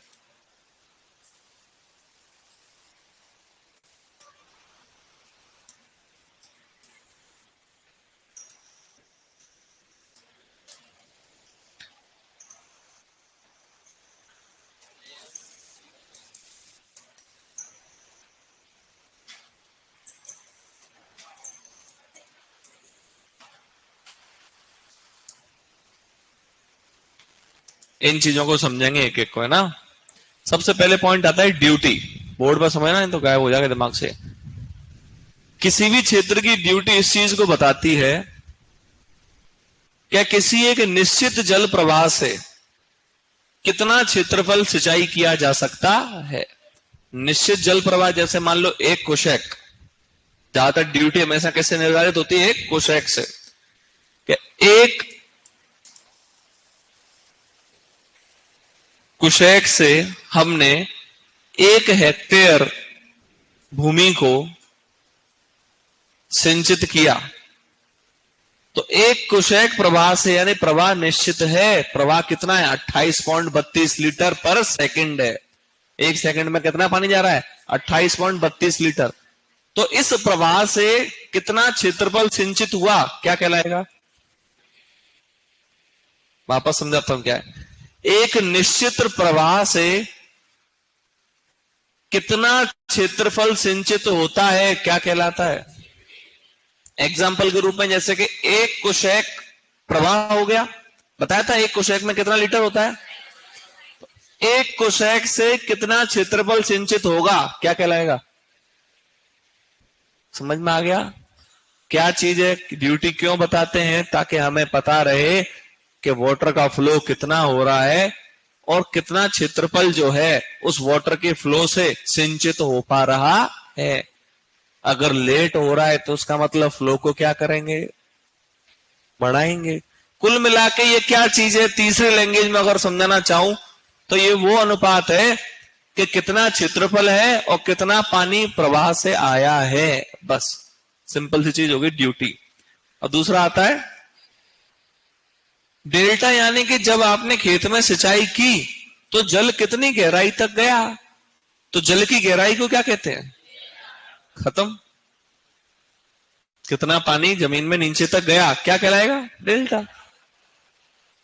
पाल को, अभी पलेवा पलेवा बार बार बोल रहा हूं मैं लैंग्वेज में, पाल को यानी कि बुआई से पहले सिंचाई क्यों करते हैं, ताकि मृदा में नमी बनी रहे, हल चलने में आसानी रहे, मृदा क्षरणीय हो और सस्य बीज सैया भी यहां से हो सकती है। तो बुआई से पहले जो सिंचाई होती है क्या कहलाएगी। अब बुआई के बाद पहली सिंचाई, जैसे बुआई की और उसके बाद पहली सिंचाई होगी क्या कहलाएगी, क्या होगी, बेस पीरियड। यानी कि फसल की बुआई से लेकर अपन ने कटाई तक जो सिंचाई की, जिसमें समय लगा उस समय को क्या कहते हैं। बस खत्म हो गया टॉपिक। एक और अगर कोई पूछो तो इरिगेशन इंटरवल, इरिगेशन इंटरवल क्या होता है। आज सिंचाई की 15 तारीख को, एक सिंचाई की 25 तारीख को, दोनों के बीच का समय क्या हो गया, इरिगेशन इंटरवल, यानी कि दो सिंचाई के बीच का समय। बेस पीरियड क्या चीज है, कंफ्यूज मत होना। फसल की बुवाई से लेके कटाई तक जो सिंचाई की उसमें अंतराल कितना था, वो क्या है, बेस पीरियड। अब एक एक को लैंग्वेज के वे में अगर अपन देखने की कोशिश करें तो बेस पीरियड क्या है, प्रारंभिक सिंचाई से अंतिम सिंचाई। डेल्टा क्या है, बुवाई से लेके कटाई तक आवश्यक सिंचाई की कुल, ठीक है। पाल को क्या है, बुवाई से पूर्व। कोर क्या है, बुवाई के बाद प्रथम, खत्म।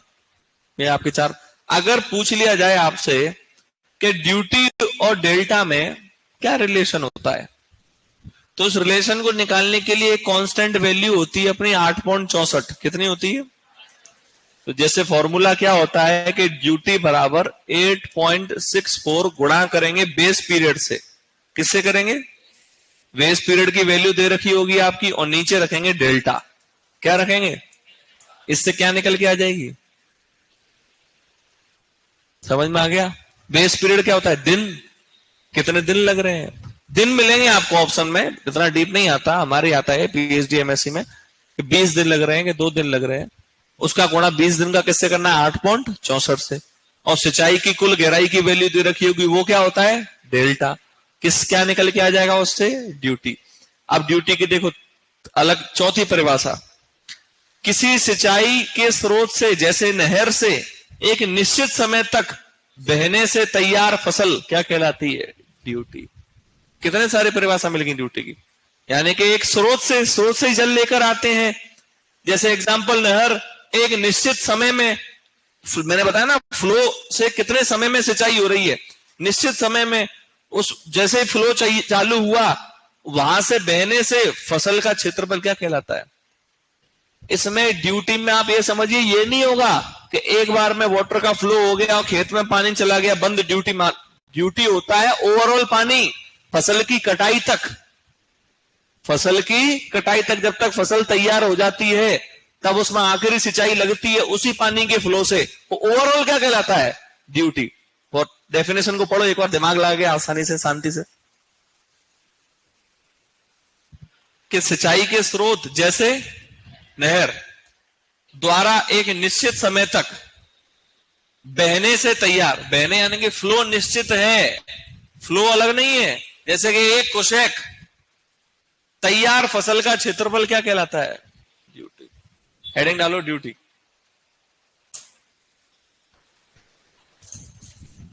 उस परिभाषा को भी लिखा दूंगा, दोनों तीनों को अलग अलग को। पहले ये नीचे लिखो, ये परिभाषा भी लिखो, उस परिभाषा को भी लिखा देता हूं, दोनों तीनों को।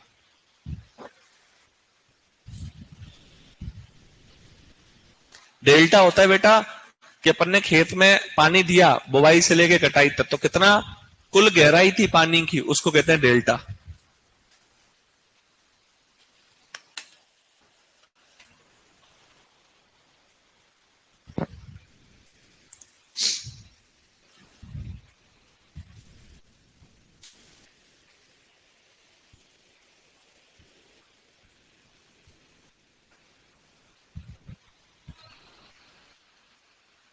ऊपर वाला भी बाद में लिखना है, सारे लिखने के बाद।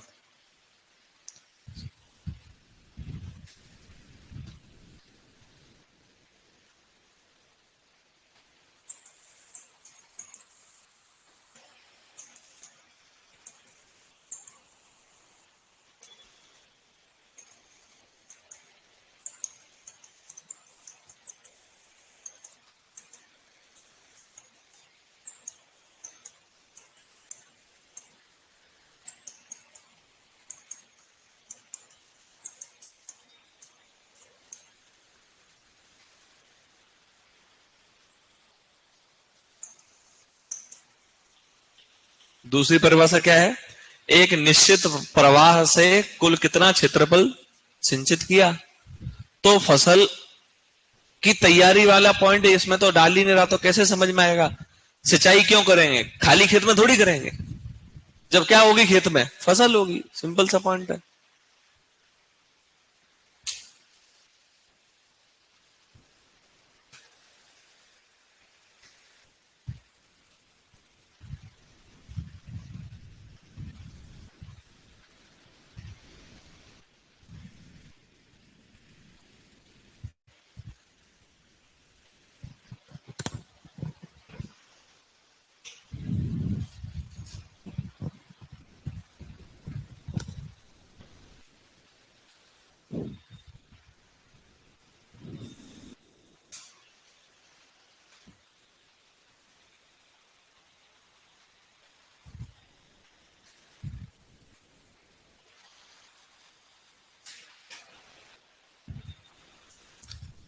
लिख लिया?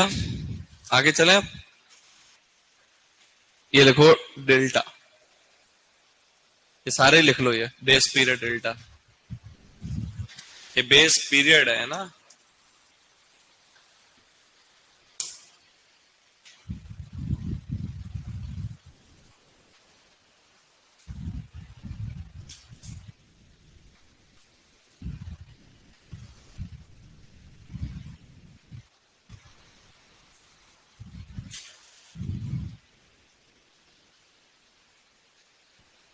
लास्ट टेस्ट में फर्स्ट रैंक किसकी आई थी?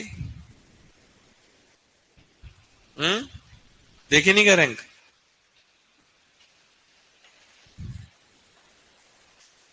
चार बैच के साथ में आती है, मतलब दोनों बैच की एक साथ, ओवरऑल की एक साथ। तो सभी बच्चों की एक साथ निकलती है। ये बढ़िया है ना सर?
डन। थोड़ा सा जल्दी लिखा करो यार।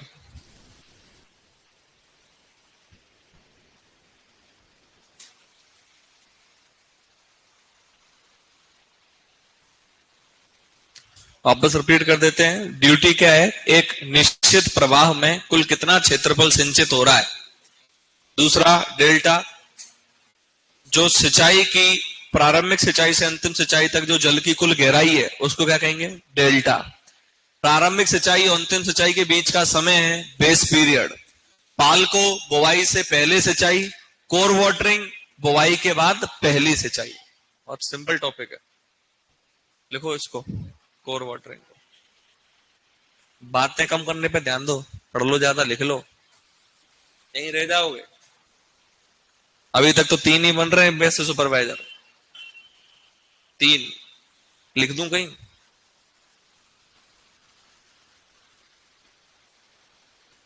तुम पहला थोड़ी हो, तुम्हारे जैसे 6 साल में कितने आए हो, कितने जा रहे हैं, सब दिख जाता है चेहरे पे।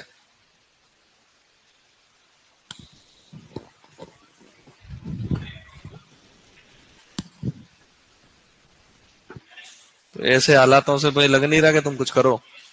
कंपटीशन बहुत पीक पे भाई। आप देखो जैसे ही कोई बैच बनते हैं भर जाता है। तो लोग कितने कंपटीशन है यार, सुपरवाइजर के लिए मर रही है जनता। और जनता सुपरवाइजर के लिए, जनता के दिमाग में क्या है, सरकारी वाली वो सोच है ना यार, वो बहुत ज्यादा है। हम्म।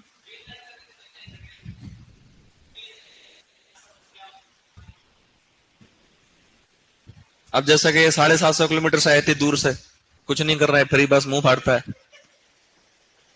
कुछ होगा भी नहीं। 2 क्वेश्चन पूछ लो, ये रो देगा ये अभी। और इसको मैं ही जान सकता हूं।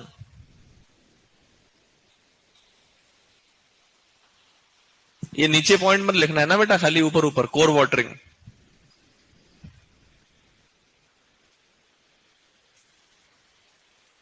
ठीक है, ये लिखने के बाद उस रिलेशन को लिखना है। लिख लिया? कोर वाटरिंग बुवाई के बाद प्रथम सिंचाई। अब इस रिलेशन को लिखो कि अगर ड्यूटी निकालने को बोल दे, डेल्टा भी दे रखा हो, बेस पीरियड दे रखा हो, तो निकल जाएगी क्या? बिल्कुल निकल जाएगी। 8.64 उसमें कांस्टेंट वैल्यू है। गुणा किससे करेंगे? बेस पीरियड से। और नीचे क्या रखेंगे? डेल्टा। लिखो इसको।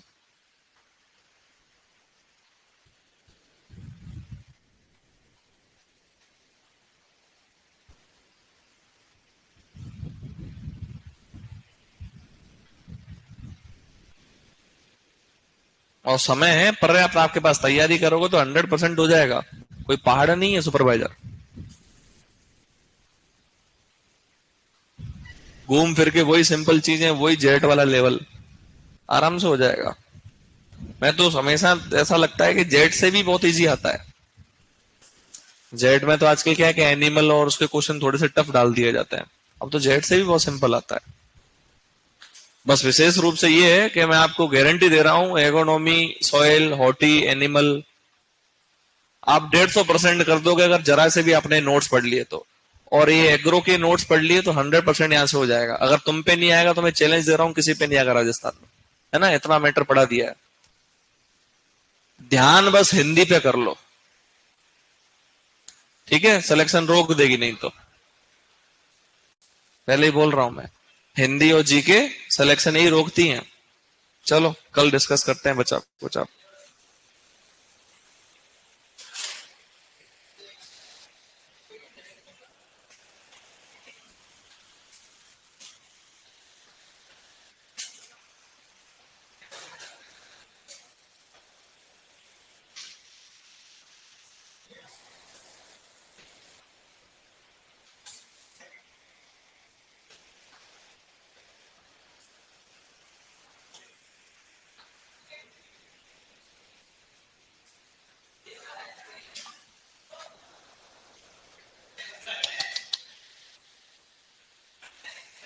चले गुरु,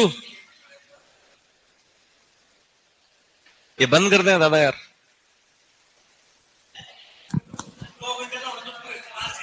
आगो मरवा